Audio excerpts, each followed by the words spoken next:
বৈষম্য বিরোধী ছাত্র আন্দোলনে হাত হারানো ৫ জনকে দেয়া হলো দেশীয় প্রযুক্তিতে তৈরি রোবোটিক হাত।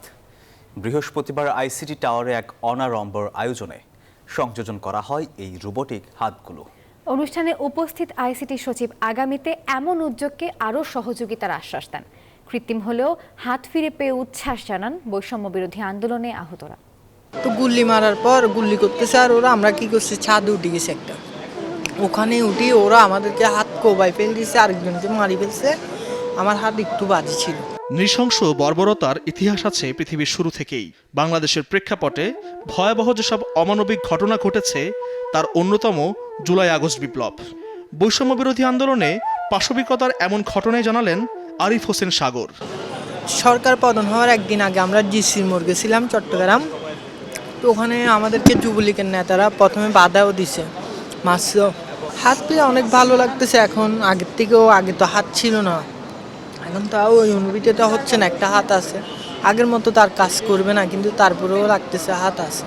স্বৈরাচারের বিভীষিকার স্মারক এই তরুণরা শুধু হাত নয়, সাথে হারিয়েছেন লালিত স্বপ্নও, কাটাচ্ছেন নিদারুণ কষ্টের জীবন, অনিশ্চিত ভবিষ্যৎ। খুবই ধন্যবাদ লাভলু ভাইকে, যারা আমাদের দেশের জন্য কাজ করে যাচ্ছে এরকম প্রতিনিয়ত এরকম জিনিস নিয়ে আর কি। তো সেক্ষেত্রে মানে প্রপারলিভাবে সুস্থ হয়ে গেলে আমি একটা প্ল্যান করে নিব আর কি, যে কিছু একটা করার জন্য বা কিছু একটা মানে করতে পারবো কিনা এরকম একটা প্ল্যান করে নিব আর কি। আর অবশ্যই ধন্যবাদ লাভলু ভাইকে, যে যারা আমাদের দেশে থেকে আমাদের জন্য প্রতিনিয়ত এরকম কাজ করে যাচ্ছে।